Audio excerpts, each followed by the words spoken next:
Oh, no.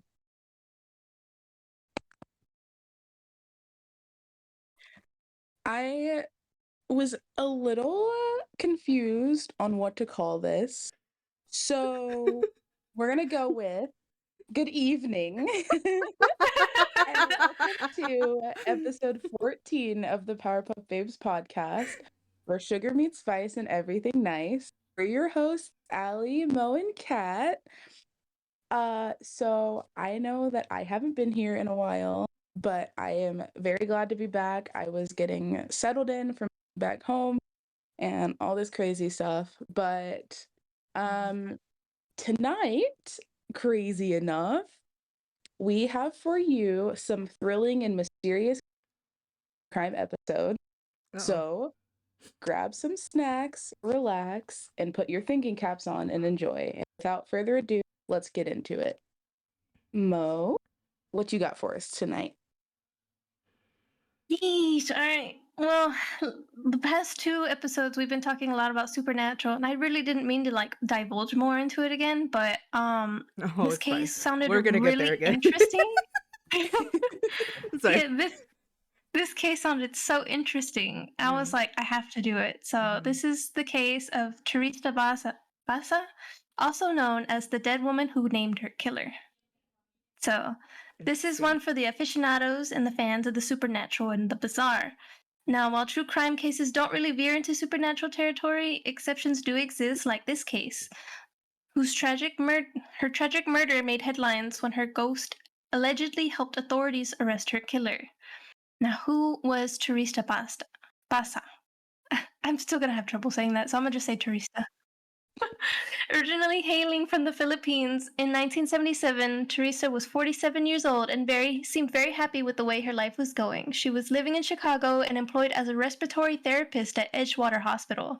A reliable worker and a quiet woman, she was going back to school for a doctorate in music and even taught piano lessons to her neighborhood children from her apartment. By all accounts, Teresa was the last person expected to be the victim of a violent crime. Now, Monday, February 21st, 1977, had been a routine day for Teresa. She worked her normal shift, oh my god, at the hospital, then returned to her apartment building at 2740 North Pine Grove Avenue. Teresa received at least two phone calls in the evening, one around 7:10 p.m. from a friend to talk about selling a pair of tickets for an upcoming event. Another at 7:30 p.m., she received a phone call from her friend Ruth. The two of them talked for about 20 minutes before Teresa told Ruth she had to get off the phone because she was expecting a male visitor. Ruth didn't ask for the man's name or any other details. At 8:40 p.m., a couple who lived down the hall from Teresa thought that they smelled smoke. They were unable to determine the source, so they called the building's manager. Concerned, the janitor called the fire department before evacuating the building's residents, and when the firefighters arrived, they found the origins of the fire in Teresa's apartment. Thankfully, the firefighters were able to extinguish the fire quickly, but soon realized this fire was no accident. In fact, it was used to hide a crime, Teresa's murder.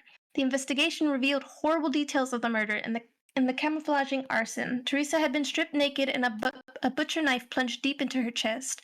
Clothes were thrown over her corpse before being set on fire. A mattress had then been placed over her body and then subsequently set on fire as well. This left detectives little doubt that the murderer had used the fires to destroy any physical evidence they could use to trace back to him. While the fire had destroyed some potential evidence, police could see that Teresa's apartment had been ransacked, and it was clear a struggle had taken place. They were unable to determine if anything was missing from the apartment. Teresa lived alone, and no one was exactly sure what items had been in her apartment to begin with, but it was possible that a robbery had taken place. Given that Teresa had been found naked, detectives drew the conclusion that she had been the victim of sexual assault, though to their surprise, the autopsy revealed otherwise. Left with no apparent motive and most physical evidence having been destroyed by the fire, the detectives were at a loss. Their only significant clue was a memo Teresa had written to herself. Get theater tickets for AS, which raised the question, who was AS? Over the next several weeks, detectives interviewed people who knew Teresa. Her neighbors, her coworkers, her friends, and her classmates. Their efforts came with very little leads. No one had any idea who would have wanted to murder someone universally considered kind and polite. Despite many pleas for assistance, the police failed to bring forth any more leads, and soon the case went cold. Give me a second. I need some water. You're good. The investigation began to heat up in July 1977 when Detective Joe Stachula arrived at work one morning to find a note on his desk asking him to call the Evanston Police Department about Bass's murder. Intrigued, the homicide detective immediately called. An Evanston officer told him that he had recently received a call from someone to have information about the murder. Oh my god. The detective was told to get in contact with Dr. Jose Schwa. Detective Stachula and his partner, Detective Lee Eplin, arranged to interview the doctor at his home. He did indeed provide them with the information they needed finally to solve the murder case, but it was in a way they never saw coming. Jose seemed extremely embarrassed to tell the detectives what he knew. After a few minutes of small talk, he asked them if they had any belief in the occult or the supernatural. Detectives did their best to appear non-judgmental, but as they exchanged glances, it was clear that they had thought that they had come to the house for no reason. Finally, Jose continued. He told detectives that he believed his wife, Remy Bass, had been possessed by the spirit of Teresa Bassa. One morning in 1977, the nurse, Remy Schwa, woke up with signs of sadness and annoyance on her face. When her husband asked her why she was upset, she told him that her friend Teresa, who was murdered 2 weeks ago in her apartment, had visited her in her dream. In vain, her husband tried to convince her that she was just dreaming, but Remy insisted what she saw in her dream was not just a fleeting dream. She was sure that her late friend was trying to send a message from the other world.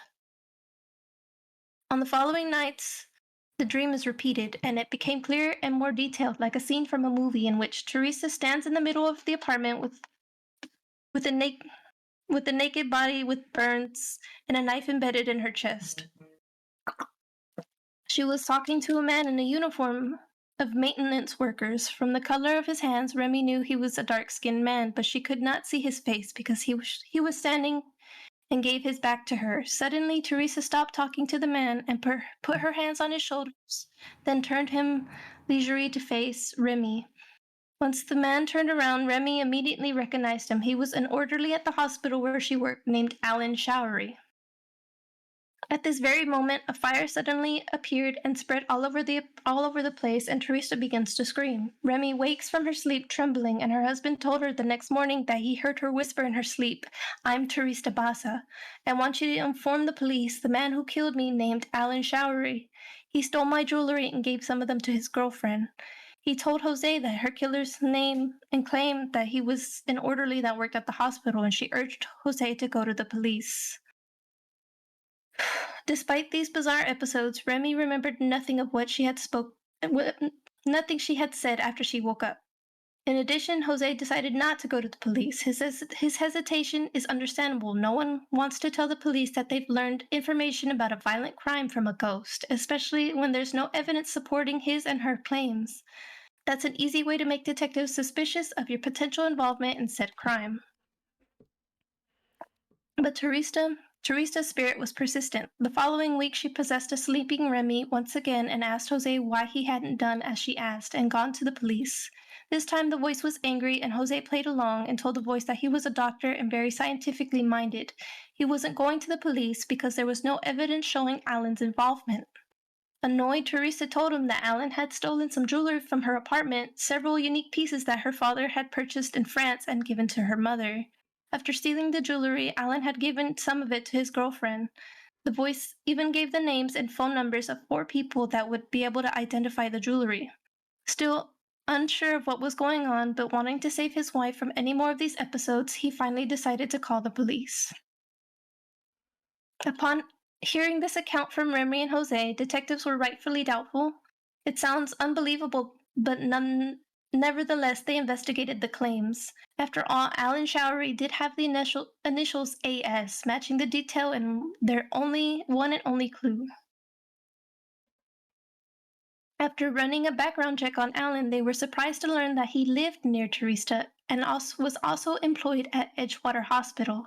Although it was a different department, after speaking with a few of Alan's coworkers, they were taken aback when each one recalled that Alan had indeed mentioned fixing Teresa's television for her. The detectives decided it was time to pay Alan a visit. When detectives brought him for questioning, Alan confirmed that he had indeed gone to her apartment that evening, but had gone home after he'd realized he didn't have the right tools to complete the job, and he told Teresa he would have to come back another time. He claimed that when he left her apartment, he immediately returned to his own. He claimed that he and his girlfriend, Yanka, had been having some electrical problems, so he went straight home so he could fix the issue. Although the detectives still couldn't believe they were following up on a tip from a ghost, they were starting to believe that they had the right man.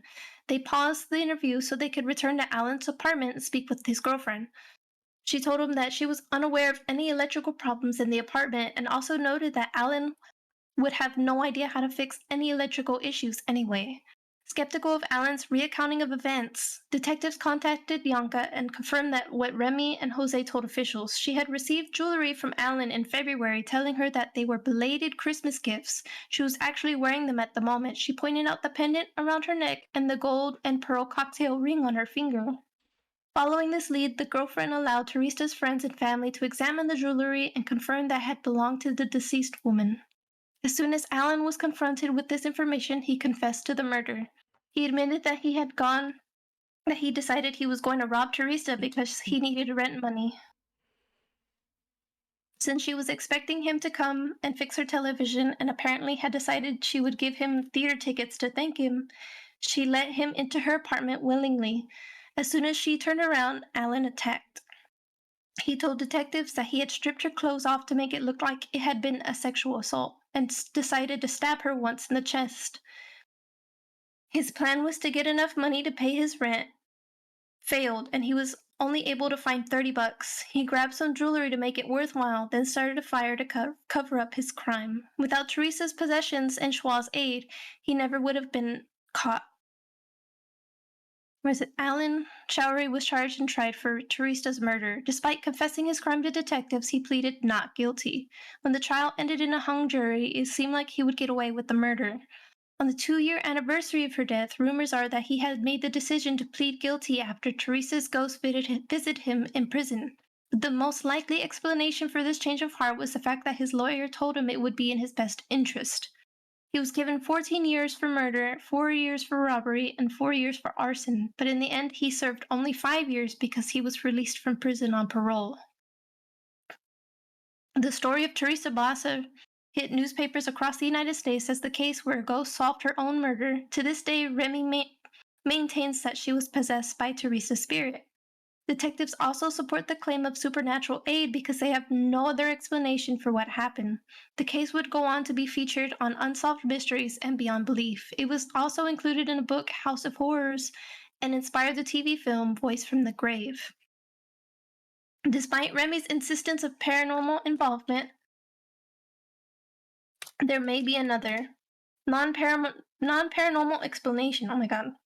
Remy worked at Edgewater Hospital with Teresa and Alan, and it turned out Remy and Alan weren't on best terms. In fact, Alan's complaints about Remy's work resulted in her losing her job. More to the point, Teresa's dream visitations began shortly after Remy's firing, but regardless of Remy's motivations, the fact remains that everything she shared was true. Her going to the police led to the capture and conviction of a murderer. If the supernatural isn't involved, we may never know how Remy obtained this information in the first place. Did she somehow overhear Alan admitting it to his coworkers? Did her subconscious mind piece together various suspicions into a whole picture that just happened to match the truth? In the end, it might not matter, even if Teresa's voice never spoke from the grave. The alleged paranormal connections ultimately prevented her murder from joining the legion of cases that have gone cold and remained unsolved. There's a few tidbits about her story. Hold on. Although many of the people from the case are alive today, no one has heard or seen Alan Showery since the early 2000s. And at least 3 other Edgewater Hospital employees reported seeing Teresa's ghost, but none of them wanted to come forward. And following Alan Showery's arrest, Detective Statula became the butt of many jokes among policemen. His colleagues would leave him phone messages from people who were actually dead. And then Teresa's remains were flown to her native home to be buried, but the cemetery where she's said to be buried does not exist. However, wherever she is now, hopefully she's at peace. And that is my story. What the fuck? Is actually crazy. That's Whoa. in fucking insane. Like, whether or not she actually visited her friend, or if her friend just had a grudge and happened to pin it on her actual murderer, both of those scenarios are insane.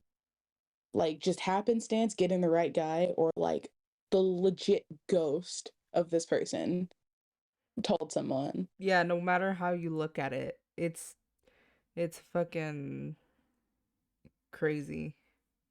Yeah, if you tried to think about how, like, 'Cause I aside mean, from the paranormal shit, you uh-huh. can't really, like, explain how she could have pieced that together because there was Right. no, like, nothing really And there. if she coincidentally like pinned it on the right person, could you imagine the percentage of like how that could happen in like 1 in a million type shit?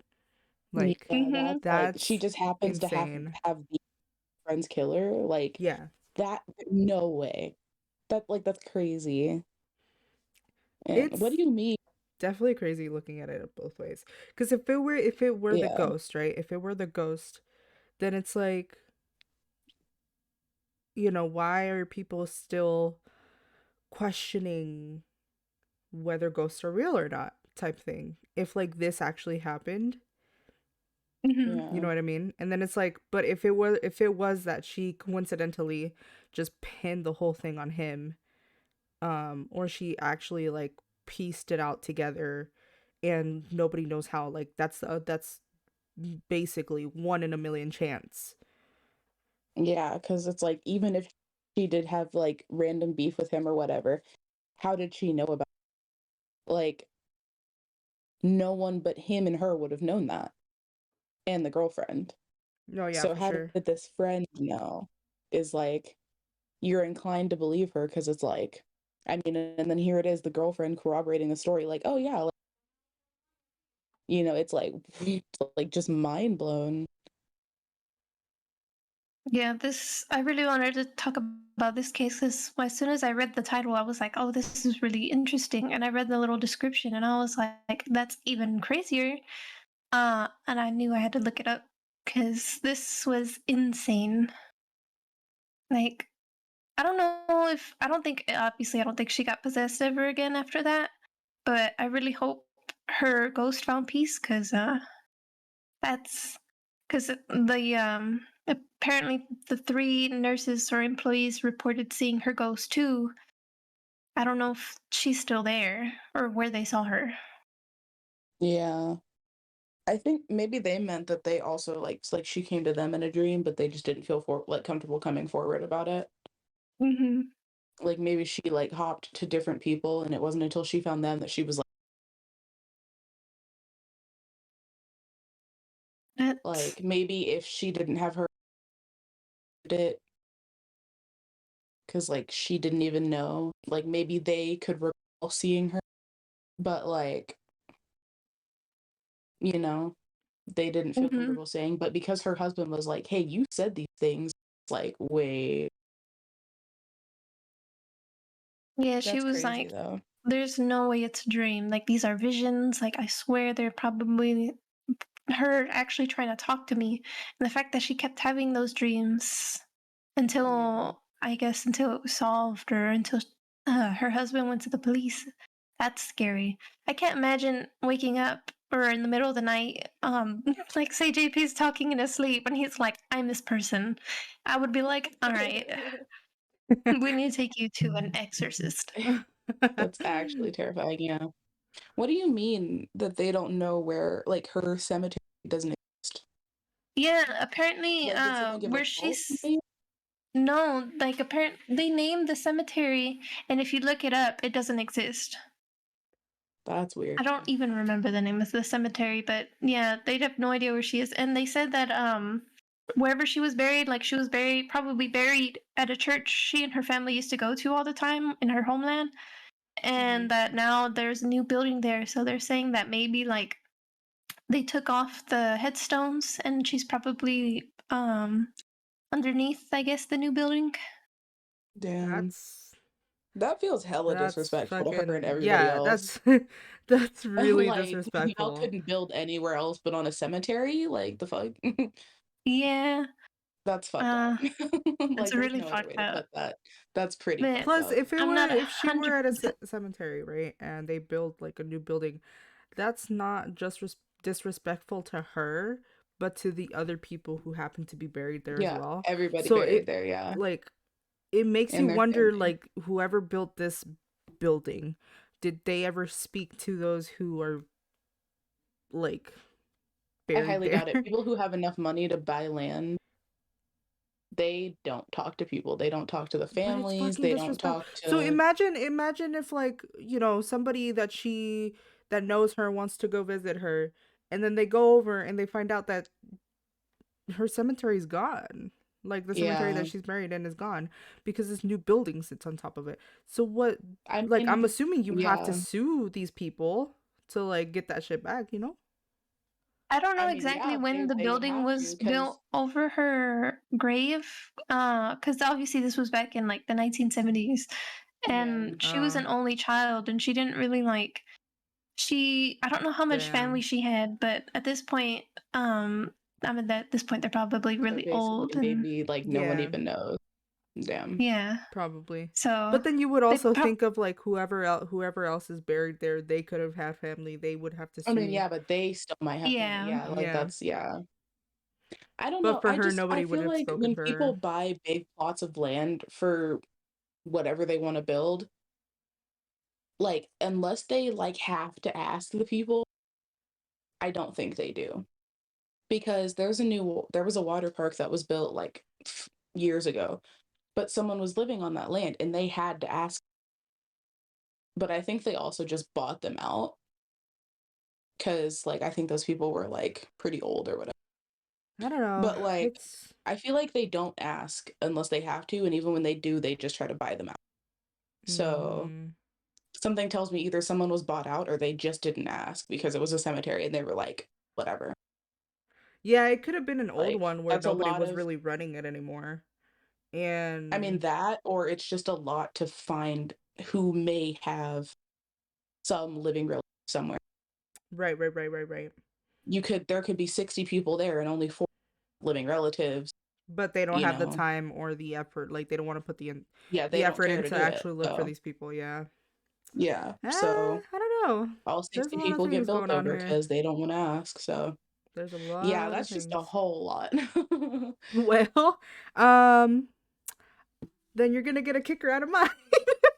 Oh man. There's a lot of shit that happens on mine. So, okay, so mine happens on Christmas Eve in 1945. So the case that I did research on, um, it's for the Sodder family. I don't know if anybody's heard of them, but basically the disappearance of the Sodder children. Ooh. So it was a normal Christmas Eve in 1945 for the Sodder family of Fayetteville, West Virginia. I I pray to God that I'm saying that right. I'm so sorry if I'm wrong. Except for the eldest son being away in the army, all 9 of his siblings were enjoying the holidays at home with their parents George and Jenny. Uh, Marion, one of the eldest, brought home gifts for all of her young siblings from the money that she had saved during her doing her job. Um, the delighted children begged to stay up, and in accordance with the happy occasion, Jenny felt no harm in doing so, as long as they fed the chickens and the cows, and they made sure to clean up and lock up before going to bed. Whew, excuse me. Jenny woke up at around 12:30 in the morning to attend to a late night call and heard the voice of a woman who asked for a person she was not familiar with. In the background, she could hear the loud clinking of glasses as if at a party, and and I ooh. I practiced this one word and I don't know how to say it now. I completely blanked. Anyways, there was a bunch of laughter. There was a bunch of shit going on in the background, basically.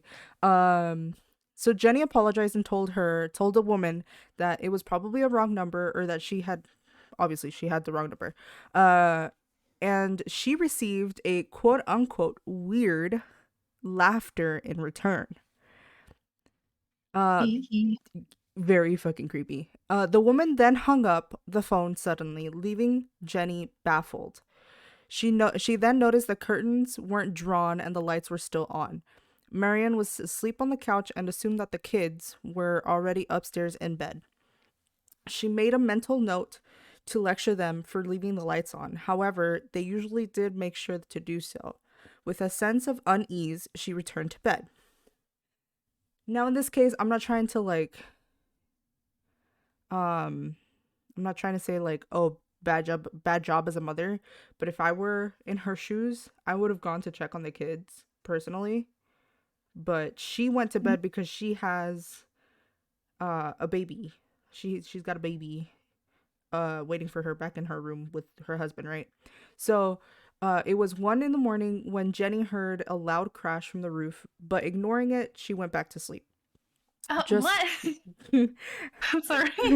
Like, mind you, she's open, you got this weird stuff happening, and all of a sudden, like, you don't go check. Like, hey, at least send somebody out there. Like, hey, yeah, she would have. Like, if it were me, I would have, sent her, like, the husband George to go check and be like, hey, what was that noise? But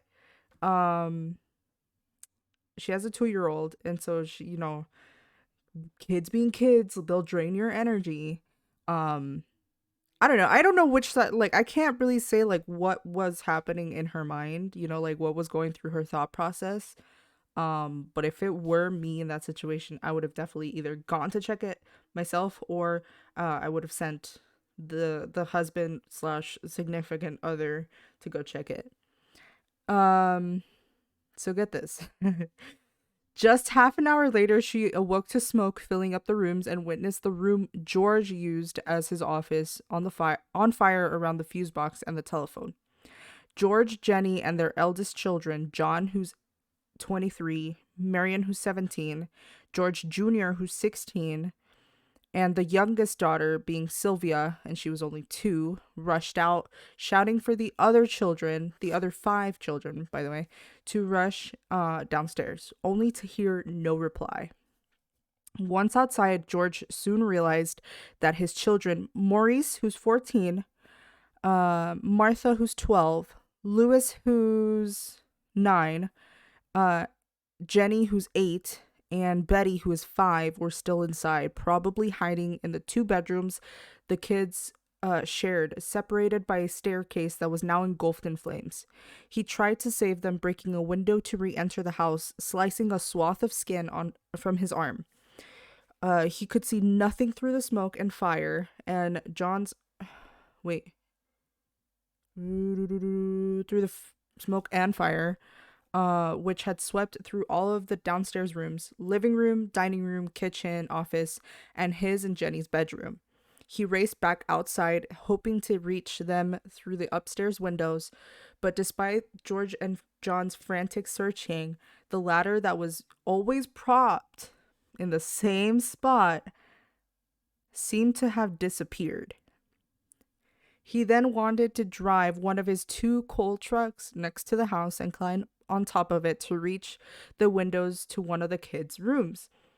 But the trucks refused to start, despite having worked perfectly fine in the morning when he took them out for work.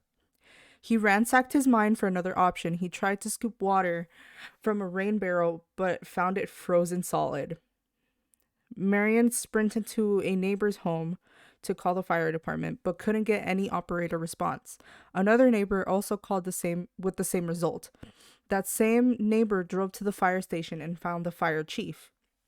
Even though the fire department was only 2.5 miles away from their home. 2.5 miles. It doesn't take that long to get there.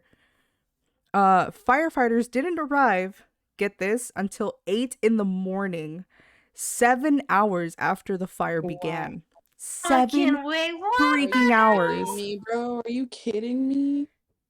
By the time they arrived, the house was literally ash.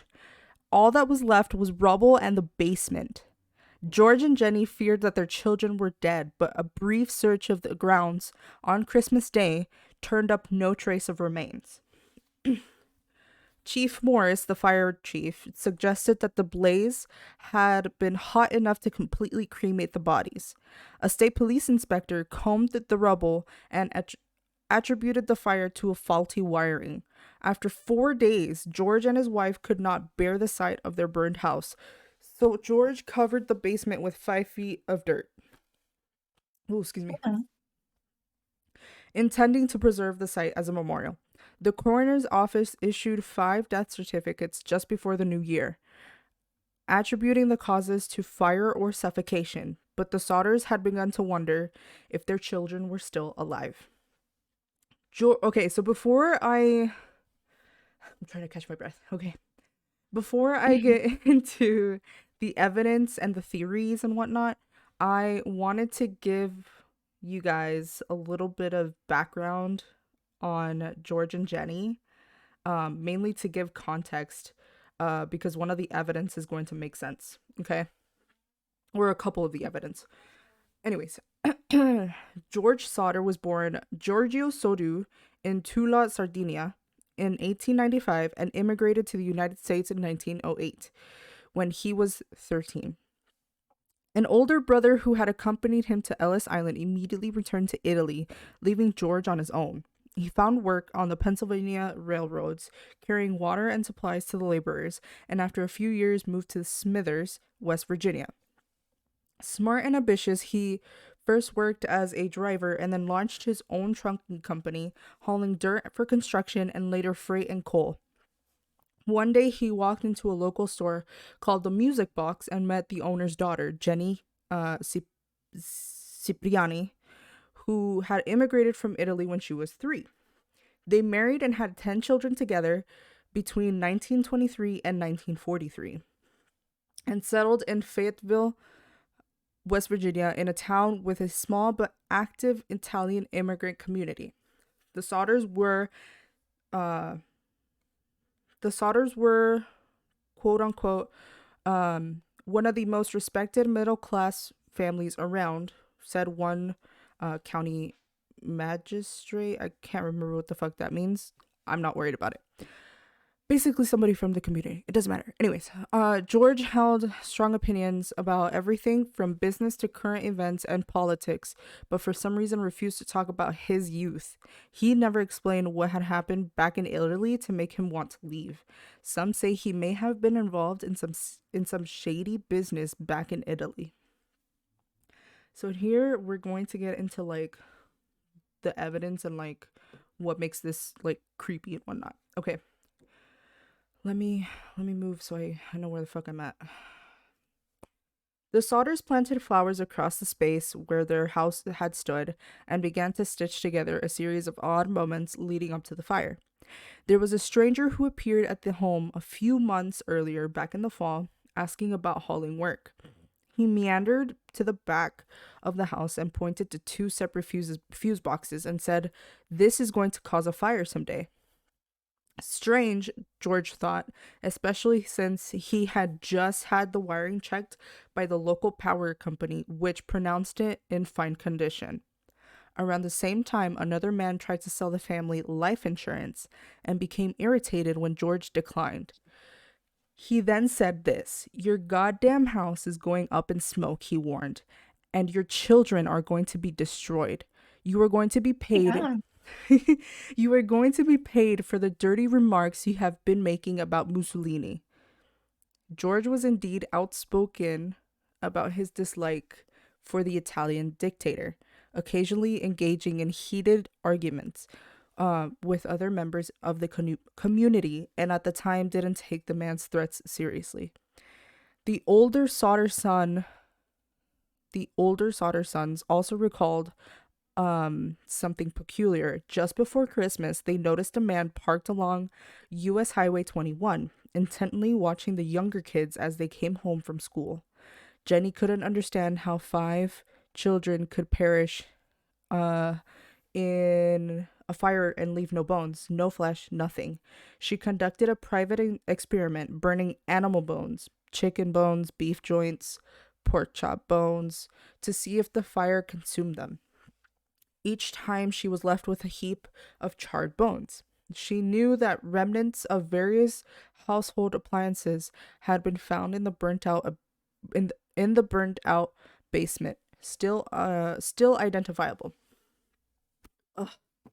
An employee at a crematorium informed her that bones remain after bodies are burned for 2 hours at 2,000 degrees. The house was destroyed in 45 minutes. So there's no way Damn. that there is literally no bones because the fire, like, quickly burned everything in 45 minutes. And it takes, Yeah. the crematorium person or employee said that it takes 2 hours, but yet you would still have bones there. So Interesting. I mean, I was gonna say because with oh my god, cremation. there you go. I was trying to say like 7 different versions of that word, but I don't know why I didn't know this until I knew it. But yeah, that's how that works. They Continue. grind up the bones Yes. to make it what would be like ash. So yeah, for them to not anything is like okay. All Yeah, right. no, for sure. Okay. The collection of odd moments grew. A telephone repairman told the Sodders that their lines appeared to have been cut, not burned. They realized that the fire couldn't have been started by faulty wiring, as the official report stated. The power to the house would have been dead. The Sodders even claimed to have seen the lights on during the fire. So then, let's see. Wait. Where the fuck am I? Okay. A witness came forward claiming he saw a man at the fire scene taking a block and tackle used for removing car engines. This man could be the reason why George's trucks refused to start. One day, while the family was visiting the site, Sylvia, the baby, found a hard rubber object in the yard. Jenny recalled hearing the hard thud on the roof, the rolling sound. George concluded that it was a napalm pineapple bomb What of the hell? same type used in warfare. Are you kidding me? Dead What's ass. they wanted them And to there's go a outside? picture. Like, I wanted to get all the pictures together and I completely forgot. But there's a picture and it's like it looked like it was like it had already been exploded, because it's like fucking open. Do you get what I mean? Like it's like Yeah. like it's open, and like Yeah, like it's starting Could out you to be imagine exploded. though? Sylvia, the little girl, found that.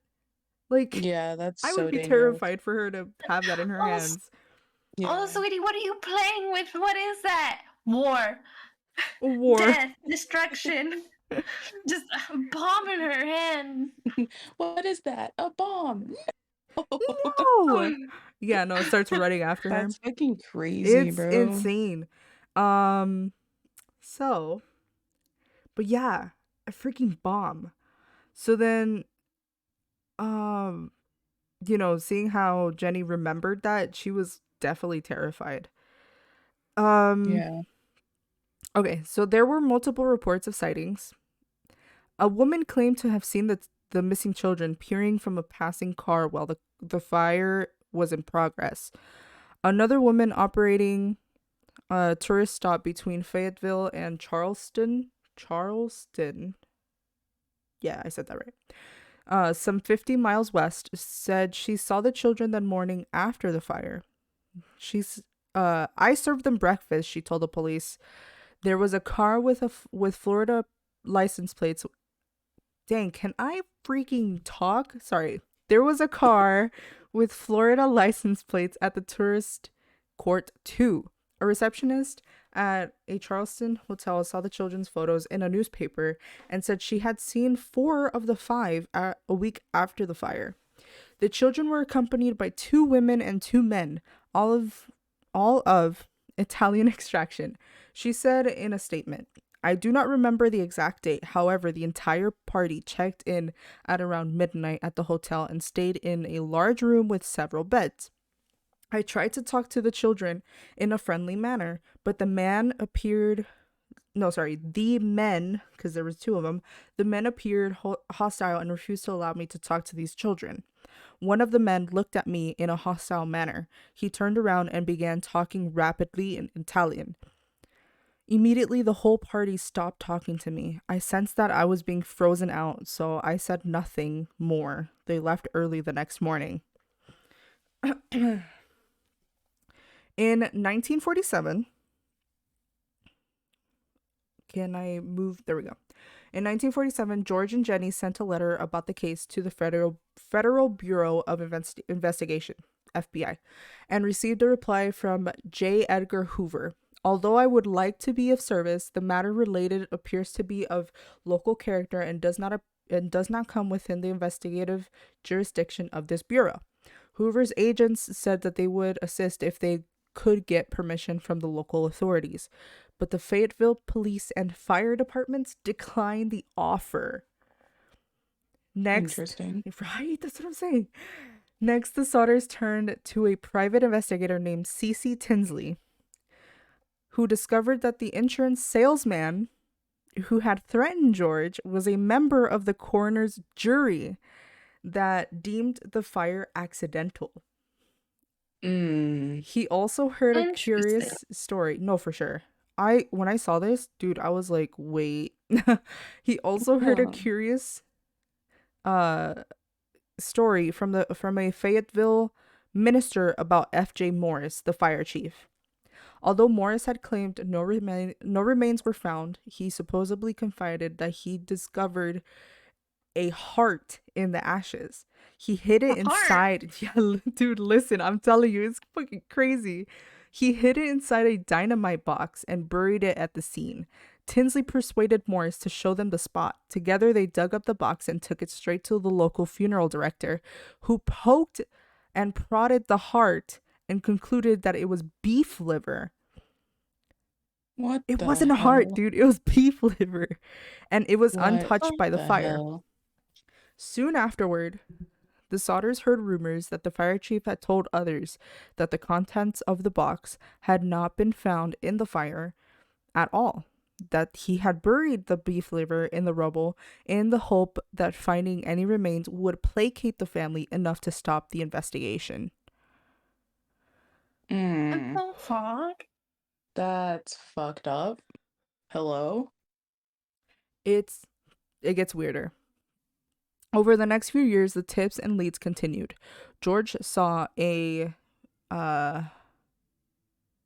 newspaper photo. Here we go. Newspaper photo of school children in New York City, and was convinced that one of them was his daughter, Betty. He drove to Manhattan in search of the child, but the parents of said child refused to speak to him.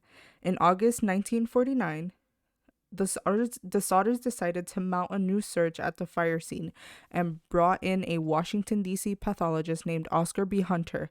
The excavation was thorough, uncovering several small objects, damaged coins, a partly burned dictionary, and several shards of vertebrae. Hunter sent the bones to the Smithsonian Institution, which issued the following report. Okay, here we go. The human bones consist... I know, I gotta breathe, bro. The human... Sorry. It's okay to take a breath every once in a while. It's okay to slow down, I promise. I gotta breathe. Okay. Breathe. Sorry, you just reminded me of a TikTok. Sorry. Anyways, the human bones consist of 4 lumbar vertebrae belonging to one individual. Since the transverse recesses Anyways, are fused. The age of this individual at death should have been between the age of 16 or 17. The top limit of age should be about 22 since the centra, which normally fuse at 23, are still unfused. On this basis, the bones show greater skeletal maturation, yes, than one would expect for a 14-year-old, that being the oldest missing Sodder child. Um, I don't remember who's 14. Who's 14? Maurice. It is, Please, so however, sorry. Maurice? Anyways, it is, however, possible, although not probable, for a boy 14 and a half years old to show 16 to 17-year-old maturation. The vertebrae showed no evidence that they had been exposed to fire, and the report said. And it is very strange that no other bones were found in the allegedly careful evacuation of the basement of the house. Noting that the house reportedly burned for only about half an hour or so, it said that one would expect to find the full skeletons of the 5 children rather than only 4 vertebrae. Okay.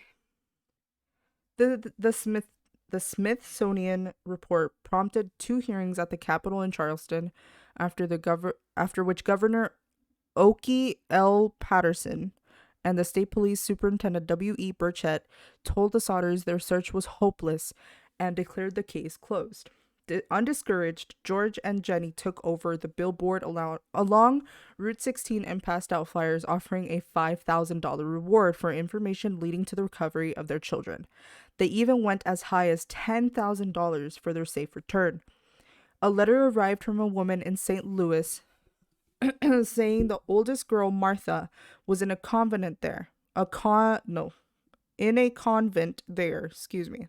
Another tip came from Texas, where a patron in a bar overheard an incriminating conversation about a long ago Christmas Eve fire in West Virginia.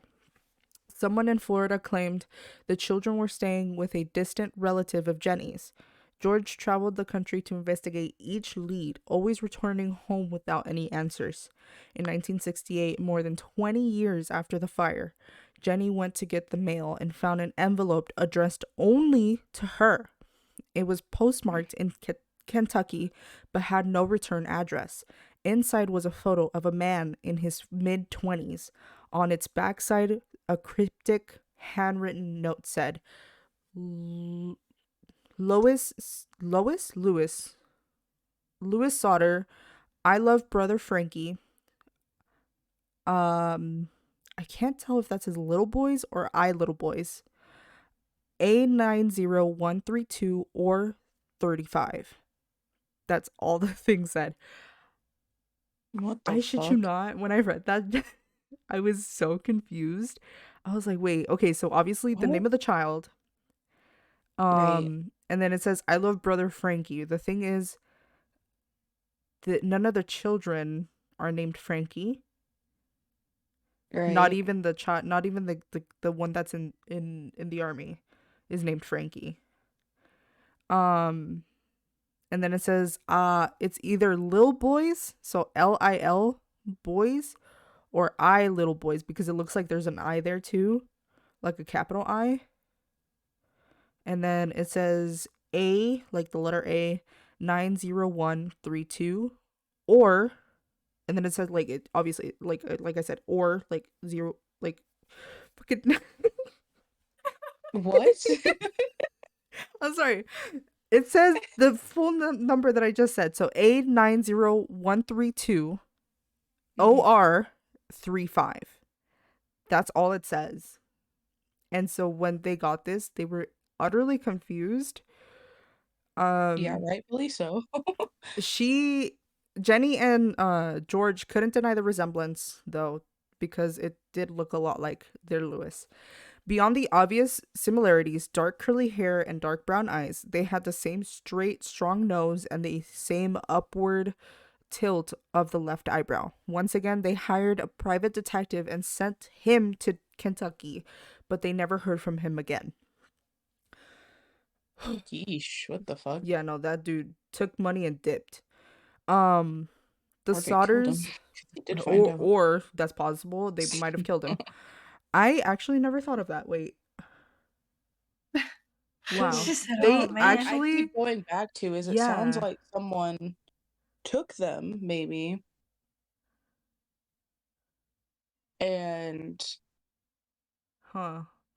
paid off people along the way. It's Like, knew possible. they were going to set a fire, so they paid off the fire chief and stuff like that. Like, told him, like, at this time, you're probably going to start getting calls. Like, don't respond, whatever, like, whatever. Like, Right. just the further it goes down. So, like, maybe this was like a legit thing, and he went and found out and did find out, and he was killed because of it. It's Because very, it's just so like, there's so much about this is so strange. yeah. Hmm. Yeah, I never thought of that. I should have thought of that before reading this, but um I don't know. My head it just might goes have, like, yeah, there's definitely multiple like conclusions as to why all of this happened, you but mentioned Italy, and my brain, like the yeah, dude well, talking because Italian, and my brain instantly went, yeah, well, because the mafia? yeah, but see, that's the thing though, because like that's what I thought as well, because like like mob, because Yeah. freaking the one salesman was like, "You're gonna pay for all the remarks you said about Mussolini." Yeah. Hmm. It's fucking, I don't know, dude. Like, maybe the parents did something, Or maybe George, and just George, because yeah, or yeah, Jenny had immigrated when she was 3, so obviously she's not gonna do shit when she's 3. yeah. We got beef with the And they baby. She came, got beef with they came, she and got like maybe they came to like, she got beef they with came to baby collect. Mussolini. Sorry, But like maybe they came to collect, and the kids were what they took. probably it's possible. And maybe it's like a mystery, because like the dad like refuses to say Mm-hmm. the truth, but he might know where his kids are, some weird shit. That'd be crazy. Imagine See, okay, knowing where wait. your kids are but not telling Yeah, your I wife. don't think he did though. I really don't think he did, because if he, No, I'll, this is I'll, like a I'll far-fetched fucking I'm theory gonna just read because the my rest brain of is where it. it's at. I'm gonna read the rest of it, and I'm gonna get the like your opinions on it. I'm gonna say my opinion because I don't think he like knew, but we'll find out. Well, I mean, I Um, don't think he knows. Like, in this theory, he knows, and he's like real yeah, it's deep in it. possible. It's possible. It for sure is possible. Okay, sorry. Keep going. Um, the Sodders feared that if they published the letter or the name of the town on the postmark, they might harm their son. Instead, they amended the billboard to include the updated image of Lewis and hung an enlarged version over the fireplace. "Time is running out for us," George said in an interview, "but we only want to know. If they did die in the fire, we want to be convinced. Otherwise, we want to know what happened to them." George died a year later in 1968, still hoping Damn. for a break in the case. Jenny built a fence around her property and began adding rooms to her home, building layer after layer between her and the outside. Since the fire, she had worn black exclusively as a sign of mourning and continued to do so until her own death in 1989. The billboard Damn. finally came down, I believe it was a year later. Her children and grandchildren continued the investigation and came up with theories of their own. The theories are as follows. The local mafia had tried to recruit George, and he declined. They tried to extort money from him, and he refused. The children were kidnapped by someone they knew, someone who burst into the unlocked front door, told them about the fire, and offered to take them someplace safe. They might not have survived the night if they had, and if they lived for decades. And if it really was Lewis in that photograph, they failed to contact their parents only because they wanted to protect them. The youngest Sodder child, Sylvia, passed away in April of 2021, believing her siblings did not perish in the fire.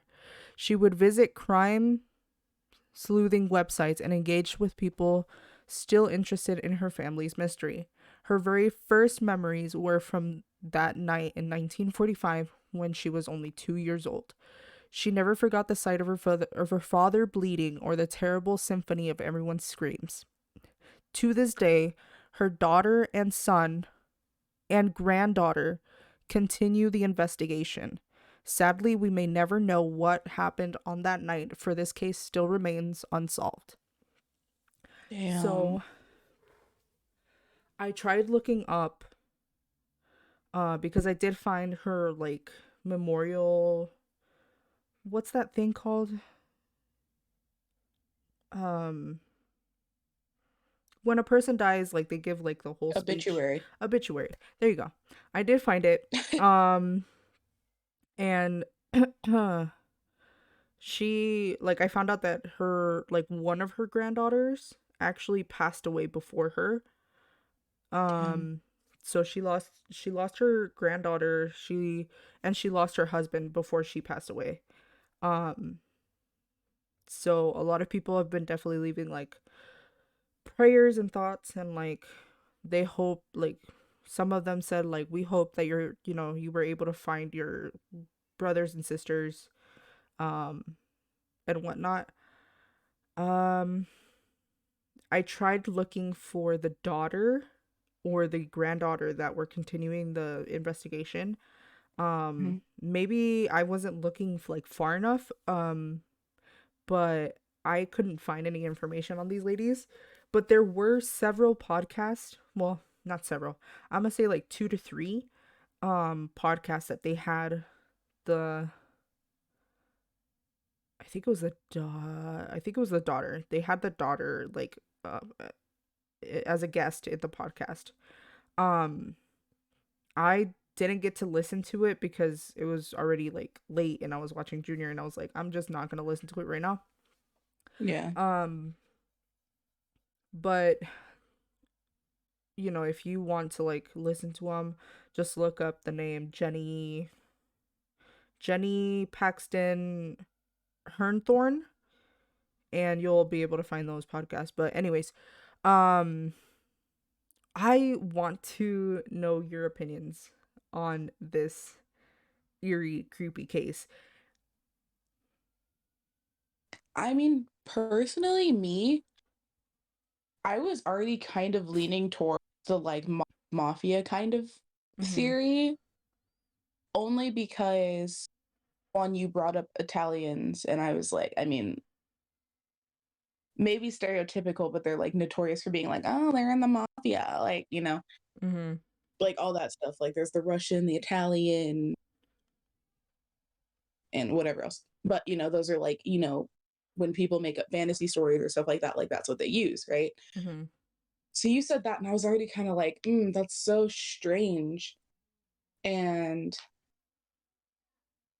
then I think it was just for the time frame, or like the time period, just an oversight into like the open door and things like that. Cause like they used to leave their doors unlocked like all the time. Mhm.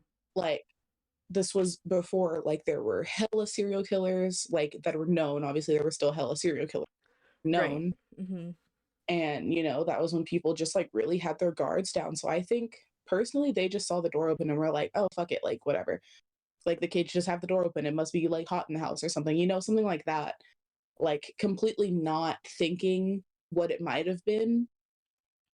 And like I'm thinking maybe yes, but maybe no also, because I feel like maybe officially or unofficially, if not both the parents, then at least the dad would have gone and been like, hey, like I need to talk to somebody connected through something, because I need to know if my kids were collected as like the payment for the debt. Like I need to know if they're alive or not. Like I Mhm. feel like he at least would have been like, if it's them, I gotta go ask. Mhm. Like you can't tell me if he wasn't involved in it, he didn't go think to ask. Like, Mhm. So that's the only reason why I'm like, maybe not that, because if no one thinks he's involved in it, then I'm inclined to be like, okay, maybe he's not. Then, because I just can't think if he like maybe wasn't involved in that, but knew that he was involved in something concerning that, if it ever popped up for them, I think he would have like sourced that out. So that's like I'm iffy on it because I'm like, maybe, just maybe, or maybe he was given like the roundabout and he did go ask, so he still wasn't certain. But at the same time, I'm like, I don't know. Like, that's such a reach almost. Like, the Italian mafia kidnap their kids as for whatever. So I don't know. I'm kind of in between, like, it's that or it's something else completely different. No, yeah. I don't know, I think it dude. was the mob. That It's shit was skeptical as fuck. no, yeah. And the fact that the fire department didn't come till like hours later is even more suspicious. And then the fact that you learn all this shit. If I was the dad, I would have gone to that police station. I would beat the shit out of the fire department or the fire chief, Oh, being like, don't even. "Why aren't you at the house? So I Like, where are actually, you? My No, children are that burning." too. I Like, let me tell they you left that something. shit for 7 fucking No, hours? let me tell you something. And this is either going to like leave you like the way you are right now, or you're gonna get even more angry at the fact that this shit happened. I Oh forgot to man. mention that the fight when the neighbor went to go find or went to the fire station into town and found the fire chief there, that neighbor actually questioned the fire chief as to why he wasn't responding or like answering the calls. And he said, quote unquote, um, we are currently short staffed because of the Christmas holidays, and I do not know how to drive the truck. Oh my Are How god. the you fuck? kidding You're me? Tell me kidding. how How does the the fuck? fire chief not know how to drive the I'm saying, truck? how the fuck are you fire chief and you don't know how to like drive a truck? How did you That get to that wasn't a position? mandatory thing, right? Like, how it wasn't mandatory to know how to do each job on the step up to chief. Like, it's not required. And why the That fuck are you doesn't make short staffed sense. when you know that holidays are like the weirdest times for emergencies and shit like that? Like, that's been known for years. Holidays, just people do stupid shit. No, So for they serious, leave dude. themselves short staffed. And then on top of that, he doesn't know how to drive the fucking truck? What the fuck? Like, what the actual fuck? Like, yeah, no, that made me more mad. That made me So more he mad. Are waited you till kidding like me? one of his one of the firefighters was finished opening Christmas presents with their kids before he decided to send them out, or that doesn't make any sense. I know, like, are I'm you kidding saying, me? dude. I was Like, like, you what the couldn't call them fuck? in to put it out, then send them home at least? Like, at least put it out. Like, ugh, that oof. And no one they had staffed knew how to drive the truck? Like, okay, you don't, whatever, you should be fired. Besides the point. There's no one here that knows how to drive the truck. Like, you Mm, didn't at least leave yourself short staffed to where that was at least like at least one person to drive the truck, mm-hmm, one or two people like in the truck. mm. You know, like you didn't leave yourself someone for something at least, or one person for two jobs just in case. Like, short staffed, you get resourceful. And you're telling me that no one there knew how to drive the truck. Fuck you. Like, just It's simply put. Are there's you so kidding many me? things. Ugh, When I that's first when I oof. first read this, like not even read, I watched BuzzFeed Unsolved, and when I first heard about this case, I wasn't really taking in all of the information. I was just like, I went through like the most obvious evidence and was like, that's kind of weird. But now that I really went into depth with my research, it's it gets weirder and weirder every single time. And it's just like it starts off with the whole like the thud in the middle of the night, like, and the phone Yeah. call. So I was actually reading that the phone call and that lady could have been a distraction. Um, Mainly because the way that she like described the laugh as being weird is just kind of creepy. And then Okay, so sorry. go ahead. Can you describe what the phone call was again? Because a little So bit the phone spaced. call was, she answered at 12:30 in the morning. She went to answer the phone and she just Hmm. heard like a bunch of like glass clinking and like laughter, like a whole ruckus, right? Hmm. And then the lady that was on the other end was asking for somebody that Jenny had no idea who she or who they were. So Jenny had explained to her that she probably had the wrong number. And when she said that, the lady gave her a weird laugh as a response and then just like Hmm. out of nowhere just hung up the phone, and that was it. And then after that was the fire. After that was the fire. So Yeah, that here's the might have been a here's the distraction. thing. Honestly, that sounds like, No, yeah, yeah, and that it's sounds just like like very well thought out, like paid off the fire department, like they were gonna take the children and distracted the parents away from the house, like from looking out at the children or like paying attention to the children by on the phone it's because and that's then just so weird, yeah, and then you've got the like the one timing. guy who's like asking for work, and he goes to the back to look at the fuse box and says, "Oh, this is going to cause a fire." George said that he was like that's strange because I actually had that checked by the local company, the local power company, and they said it was fine.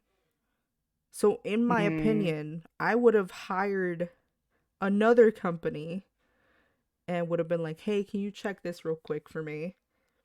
yeah, get a second Get a opinion to be like, second does this look like it's opinion. gonna start a fire? Because Or a if it's third one at like that point, actually. if you got the mind you, you live in an Italian community, active Yeah, Italian it's small, but it's active. And you're talking all this shit yeah, about Mussolini, you probably shouldn't have used your local resources. In my opinion, you yeah, should have gone outside of the local and asked for them to come over, paid extra if you could, just to make sure that your shit is safe. yeah. It just sounds more and more like hella people were paid off, and because of what was said about that person, Mm-hmm. that they just took the kids. But the spine, the pieces of the who okay, Okay, so yeah, and that's that's what all that's what that I was was thinking there. too. Just Because those pieces. because How? check this out though, because it's like it's saying that if they found vertebrae of one individual, okay? It's possible that they could have been 23, it's possible they could have been 16 or 17. Like the or sorry, the highest, okay, so it's either 16 or 17, and then the highest they could go, the probability is going to be 22 because there's a thing called the what was it? The centra. The centra that will usually be fused by the age of 23 is unfused. So the highest they could go is the age of 22. It's possible they did like the person who did this report said that it is possible for the 14-year-old, but is highly highly um what's the word I'm looking for here? Probable, unlikely. Yeah, there you go. Improbable. That's what I was looking for. Um, Mhm. it's highly improbable for the 14-year-old for it to be a 14 and a half year old. But it is possible. Like there's a small chance. But I'm the reason why wondering. I'm saying that is because there was a woman that stated that she saw 4 of the 5. Hmm. Yeah, that's So true. one of What if them they got could rid of the have. oldest? Yeah, Like one of they were them. like they got rid of him, threw his Yeah, whatever that's what I was left. thinking. Like he put up a fight to try and stop it, and they just killed him, but took the rest. I don't know, dude. I don't know. And then Because it you've sounds got the possible But because like, he's why older. would? How did that get there? And Like, why is it just those pieces and nothing else? Like, they didn't leave him So there. the report that I was reading, and it said the same in like multiple reports. I had like 6 or 7 tabs open, um, and like 5 out of the 6 or 7 had said the same thing. It's possible that the vertebrae was found in the dirt that George used um to Mm. cover up and like use as the memorial. So it's possible that it was found in that dirt. I don't know how, but it Oh, was so, there. like, maybe put there secretly after the fact? Yeah. And so by the time they had called in the pathologist, it was, like, definitely the oldest kids, like, somebody had gone back and was, "Ah, sprinkle, sprinkle some evidence, okay, bye." Yeah. Mhm. I Sprinkle, could believe sprinkle. that because to see 4 of 5, then they find that, but it's not in the rubble of the fire, it's after the Mm. fact. Yeah. I mean, yeah, I could see that.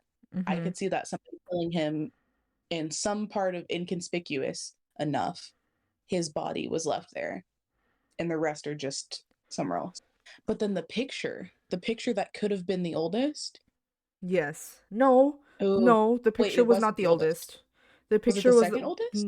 the picture was of the I got you. The third oldest. The third oldest, Lewis, okay. and he was only 9 at the time. Mm. And they were saying he would have been maybe what in the picture? Like mid 22? 20s. Mid 20s, yeah. Or yeah, mid-20s. Damn.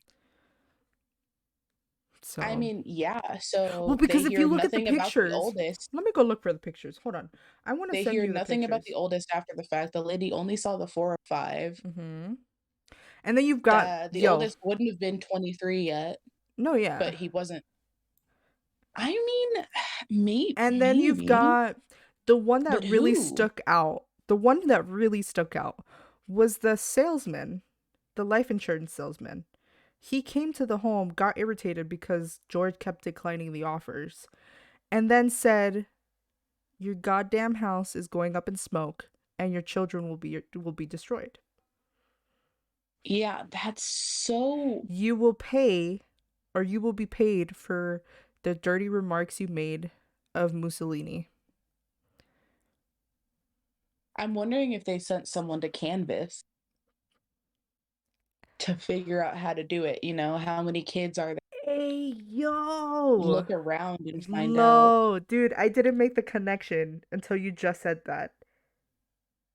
what Okay, that they sent somebody to. yeah, to Canvas. The man sitting by US Highway 21 watching the children could either have been the salesman or the man that went to look for work.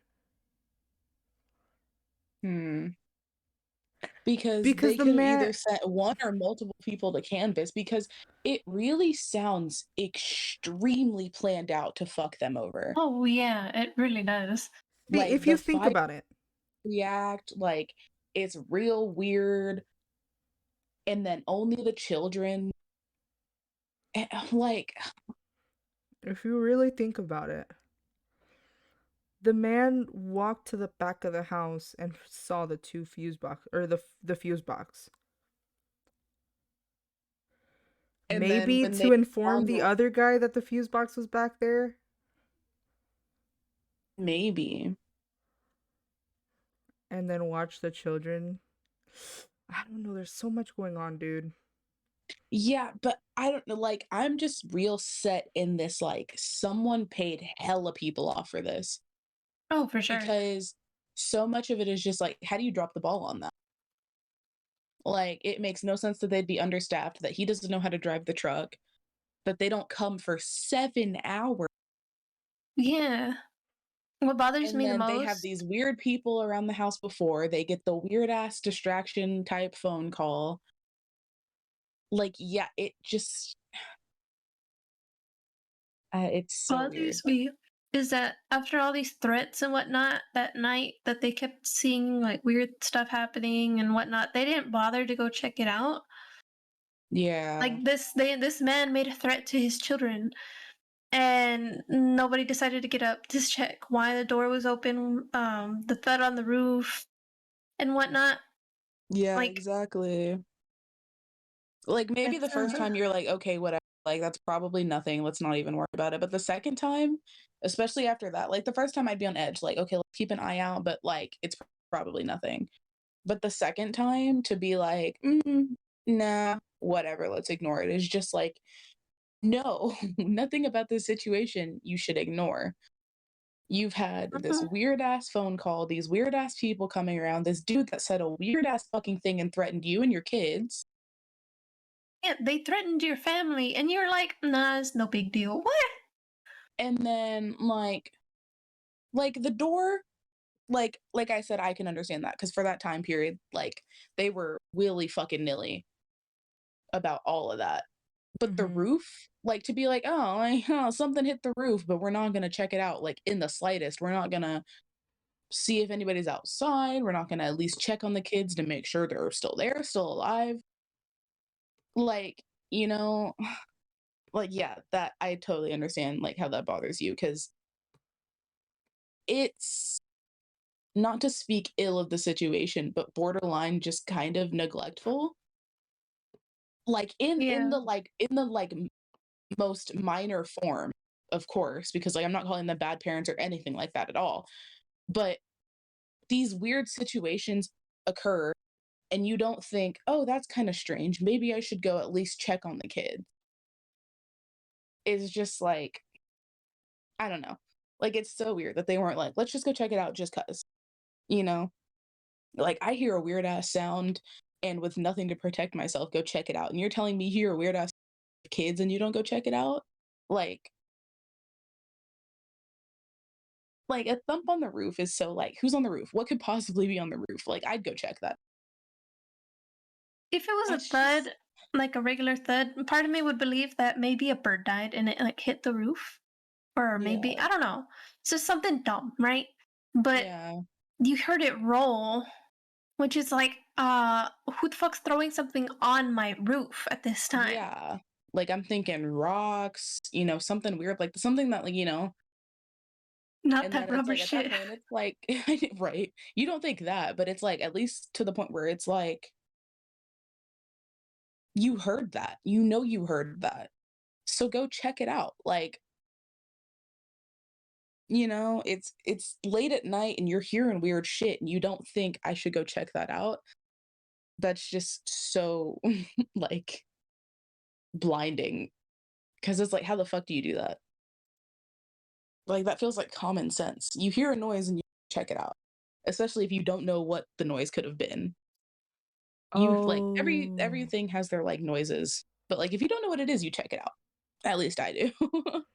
Oh hell yeah! Well, So especially at I this would day and think, age, I hear like the littlest thing, and I'll go. Luckily, we have cameras now, but I would have gone to yeah. the window and like peeked and been like, "What the fuck's Yeah, going on outside?" exactly. So the fact that Like, they get were a just like, dog. It's fine until the fire is just like, come on now." But yeah. After somebody threatened his family, they should have gotten a dog. Right? Dogs A are badass loud and fucking they guard alert dog. you of a lot of things. Like, I don't know if anybody's ever tried breaking my house. I hope the fuck not.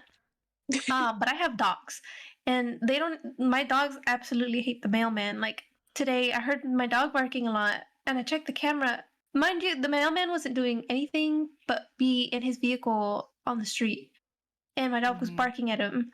And he hadn't even come up to the house yet to deliver the mail, and I was like, "What is your problem?" But at least I knew that he was like obviously protecting. Like somebody would not come up to your house if there's this loud ass dog Yeah, barking. drawing hella attention, yeah. Yeah, That's no, why I Badger got barked 3. earlier and I was just like, "Ooh," like it was like a sound outside, a random ass sound, and he was dogs are resourceful. Mhm, But they should have gotten a not dog. checking is just like, come on. Yeah, that's, Like leaving the door unlocked is one thing, but not checking when the door's wide open or hearing random sounds is like at least okay, like I know I said I'd understand for the time period, like even if it was open that they were just kind of like, oh, okay, maybe the children wanted to do this or that, but I'd still go be like, hey, is this open because y'all wanted it open or like, yeah, like still double check with your children. Did you checking. not Yeah. do you not tell your children good night? Right? That like That's so weird. You know what? that's Now that I'm looking at the back of the picture, Mm-hmm. what never crossed my mind is um what's the word I'm looking for here? Good God, I'm like forgetting everything that I've learned in my entire life. Um You're good. when you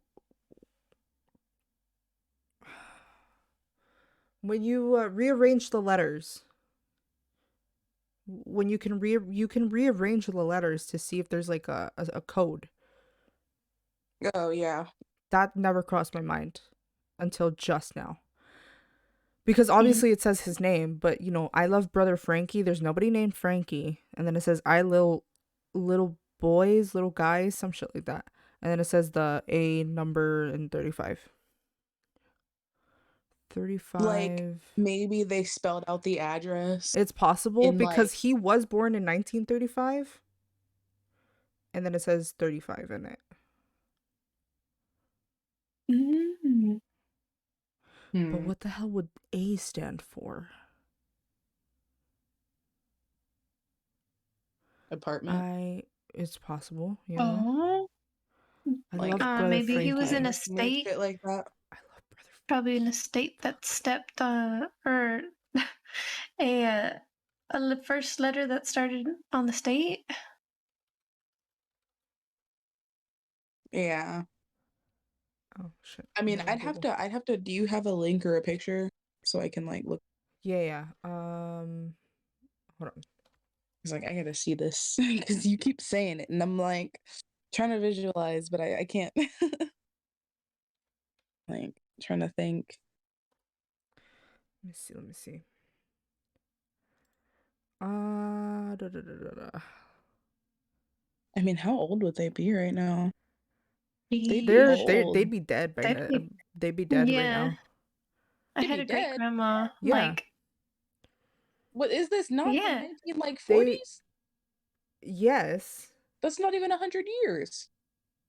but Sylvia was only They are 2 when so she's dead. And she But died she at the age just of died. Yeah, but she died at the age of 70, close to 80, I think. Okay, well, like the And oldest one, they maybe, were all but like older they than wouldn't her. all be dead. I'm And pretty sure they would all be oh, dead. They were well, all just older than how her, like died at by 80 freaking something? how Okay, old was the boy in the picture? yeah, the youngest to her. the youngest. Hold on. The youngest before her. How old were they? Because she's Let obviously me the see. Let me youngest, see. Let me youngest. Who's see. right before? Oh, Betty. She was 5.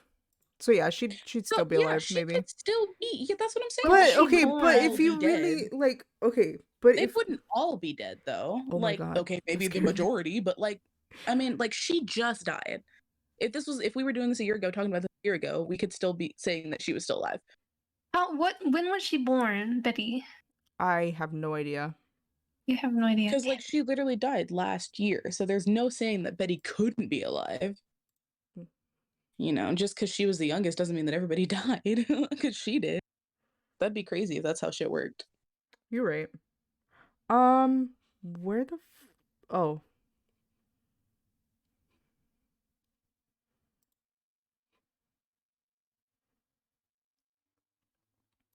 can I okay. I I'm sent just it like to Discord. her just dying last year though is like so crazy surreal at the same time.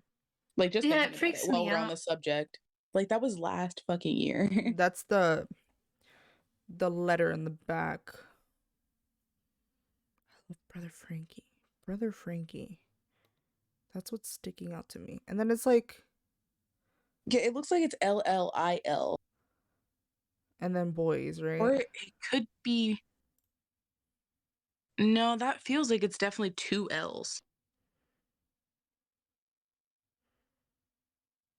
Because I was thinking it was an I, but I'm like, no, that looks like an L because they capitalized the other I and dotted this one, so they know how differentiate.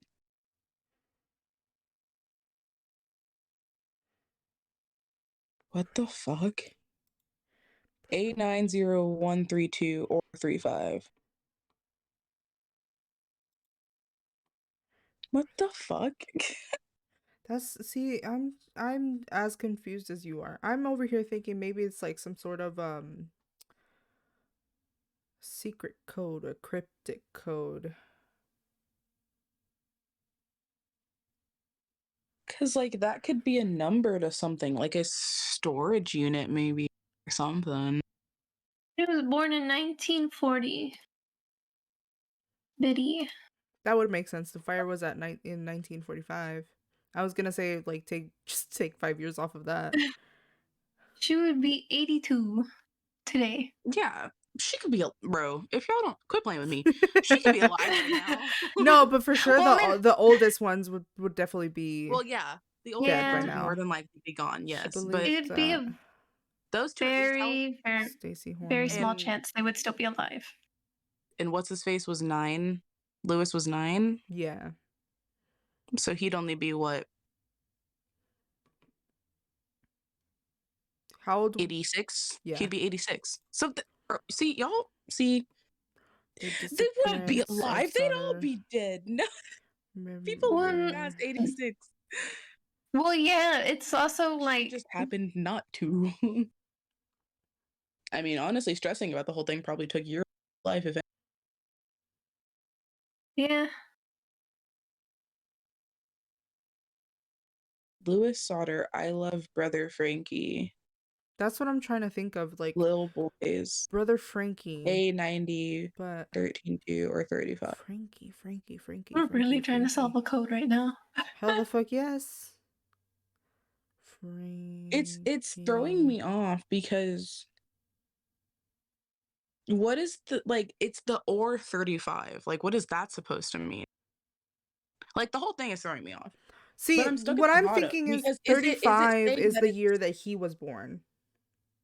Right? But That I'm would make saying, sense. is it like, were they doing some weird thing where it was like it's either A90 like 132 or it's A90 135? I don't know. Because okay, yeah, he was born in 35, but then what do the rest of them have? What does the other part of it have to do with it? That's so cryptic.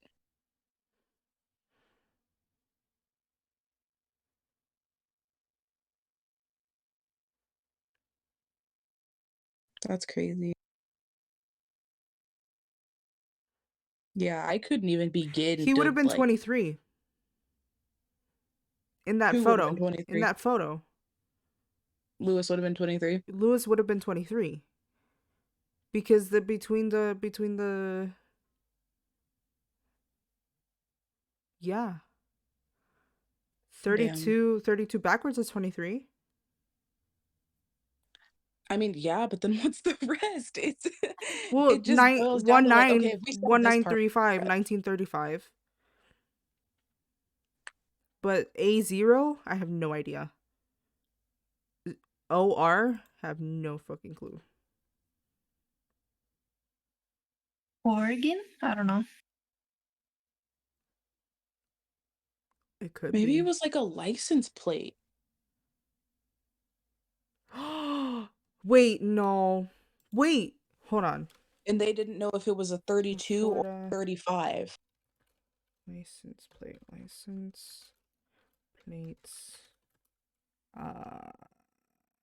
Can I Yeah, what look did their up? license plates used to look like?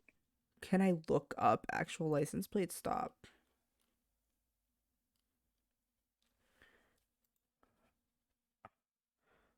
If I can look, ooh, what's the numbers? A 90132. Yeah.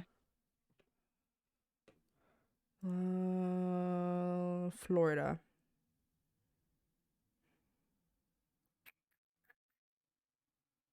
I'm gonna try Florida first.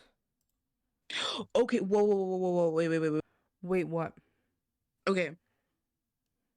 There is from 1934, Florida used to have a license plate that was a number and 5 digits. That was a number Or and a 5 letter and digits? 5 sorry, Oh. a letter and 5 digits, my bad. It was a letter and 5 digits. So maybe they had a license plate. Because that would have only been a car, what, 6 years old? Can't look through there. So maybe they were trying to tell them a license plate and they didn't know if it was 9132 or if it was 9135. You know? Right. Yeah, The rest of it, I don't know. But that could be a license plate, I'm thinking, maybe. I don't know. it could be. It could be. Maybe he tried sending a Oh letter my and god. he could only get a glimpse of what he could get.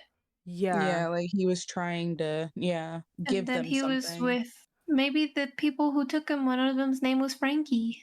Yeah, like he was Or they would trying call him to, Frankie. or like Brother Frankie or something. And maybe they were called the little boys or something. Like, just it's like Unable to locate a vehicle with this license plate. Okay. that'd be Try. crazy though. Like if that was really what he tried to do. That would be Show them insane. what to look up in the license plate and they just completely missed it. It's That would probably what suck. that See, the guy thing is, went looking I've for. been trying to find I was trying to find like any information on this Jenny person, the daughter and or the granddaughter, mainly because I wanted to see if there's been any sort of like updates, Yeah. but I can't find it, like anything at all. Yeah, but these look like yeah, that would have been a 6-year-old license plate and I don't think I mean, you have years on a license plate before you have to get a new one. Yeah. So someone really could have had a license plate and that's what they were like, it's this or it's this. We don't know. Unless you are a law enforcement officer, it is illegal to carry out a Florida license plate search. Bitch, you're about Sheesh, to get my yourself in bad. trouble. Stop getting yourself in trouble. But you know what? Thinking about it, looking at it that way, it could be a license plate number. Like 32 or Um, 35. Because depending on how that's what I'm saying. Like a 1934 license plate would have been a letter and 5 numbers. mm-hmm. So like maybe they just couldn't Ooh. tell if it was a 32 or a 35, I but wonder they if were just they've like I wonder if they made that this. like known already. Like I wonder if somebody already came up with this I idea. know. Because if they it could didn't, have like been. I'd gladly take this to If like no one the has thought granddaughter. license plate, I feel so smart right now. Like I was sitting here looking at it and I was like, I wonder what those old license plates look like. And they just couldn't tell if it was a 2 or a 5. I Now, was The okay. way they thinking that. wrote it was just really weird. Like maybe the way they wrote it out was just like, what the fuck? Yeah. Now, since we figured that part out, uh, little guys, little boys, I mean, what is that? Like, Oh, oh, what is this? Okay, no, okay, sorry. girl, you scared me. No. She's I like, was I found looking the up. killers. I decided to put the whole She said, thing "Oh, on what is Google, that?" I right? thought like the police Sorry. was like writing like. No, wait. Okay, You so put the I whole thing. put A90132 on Google, and it said maybe it's a zip code, and so I just put the numbers right. At first, the 132 part came up Mexico, but I put the 35 instead, and it says Italy. Whoa. Oh, Wait a minute. Hold on. Um, When I look it up, I get a bunch of pictures about them. uh, web sleuths. Oh, I found the website where she goes to like. Ooh, Wait. click to expand. Okay, apparently also Jewish Holocaust tattoos used to be a letter and 5 numbers. They weren't Jewish though. No. no, I don't think they would have put them over there. Sodder family. No, like, I don't think they took them, like, I just wonder if they branded them as if they did as they Mhm. did Jews in the Holocaust. Getting in touch with Like, they were Jenny. just like, "Oh, yeah," so they tattooed the kids, and the Yeah. kid was like, "I don't know, this is my tattoo, like, if you see someone with this, it's me." This podcast episode is really us trying to figure out a clue. It is. No, I'm sorry, That's yes. crazy, though. She used I to don't know. post here, so I gotta go look through like old ass posts. But That's crazy. That's a postal code in Italy? Oh my god. Yeah. Isn't that crazy? who would be So maybe they, didn't understand the translation? So they didn't know if it was a 2 or a 5? very highly over by Probably. 8 months? Okay, wait, I got something for 9132. It's in Mexico. Yeah. It's a But postal code in Mexico. yeah, that's the one I got. But I don't. But then I looked at Google Maps. It's like really, really deep in Mexico. It's There's a postal code in Italy for 9132. Is there? Yeah, that's what this says, at least. Palermo. Palermo. However you say that. There's some city. That's also close by the one with the 135. Yeah. So maybe it was a zip code. What? Hold on. But what's the A? So that phone call that was placed to the Sodder's house at Mm-hmm. 12:30. The woman was later identified by the state police as a Mrs. Frank Harding. Um, she apologized for calling. Mrs. Sodder accepted her apology and hung up. One interesting part of the call was just before Mrs. Sodder hung up. She said that a man in the background of the call let out a peculiar laugh or sound. Other accounts from the time say it was the woman caller who let out the strange laugh or sound. Till still others say there's that word again. There was a how the fuck do you say this one on? Yeah, send it. Let me see. I know Google has this thing where you could ask how the fuck you pronounce shit now, and it'll give you like a word What for word is word. it? So basically meaning harsh. Hold on. If I can get my freaking How do you spell it? Just say how you spell it and I'll type it out and see. Raucous. Raucous? Raucous. What? Raucous? Raucous? What? Hold on. Cool. Rampu. Rumpu. Rumpoo. Hold on, I'm gonna play the thing. Hold on, let me Okay, wait. listen. Ooh, I Yeah, don't hold think on. you can Hold see on. that. Raucous. Raucous, okay. So Raucous. basically meaning a harsh laughter. Like ruckus. Raucous. Raucous, raucous. Okay, when questioned, she at first admitted making the call, saying that she simply called the wrong number. Later, when questioned further about why she called, Mrs. Harding denied that she even made the call. What the Mm. fuck? But her name was This Frank. became one of several reversals that would haunt this case. This phone call was suspected by some as being a warning to alert the Sodders as to what was about to happen, to get them up so they could get out of the house without being hurt. So maybe I don't know. it wasn't a malicious thing. She was just trying to help Maybe them hurry up and get yeah, out. she was Yeah. maybe trying to just not distract them, but tell them to get out. But because she didn't want anybody to know, she laughed as if she was on the phone with someone she meant to call. Yeah.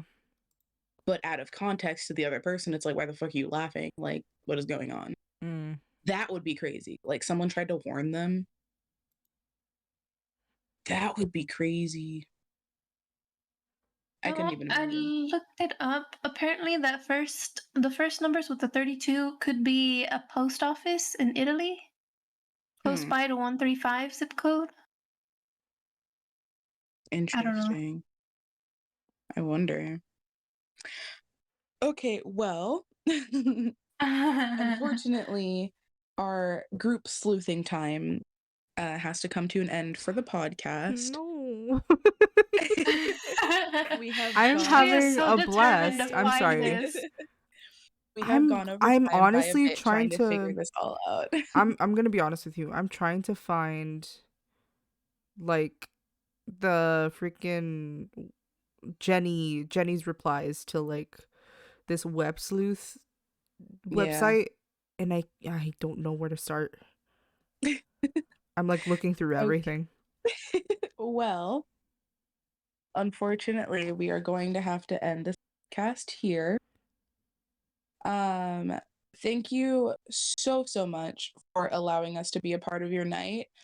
I am extremely happy to be back. I genuinely miss this and the girls and all of the fun and laughs and crazy sleuthing and stories and stuff. So I am very excited to just continue with all of this. And we will catch you on the next one. Powerpuffs out.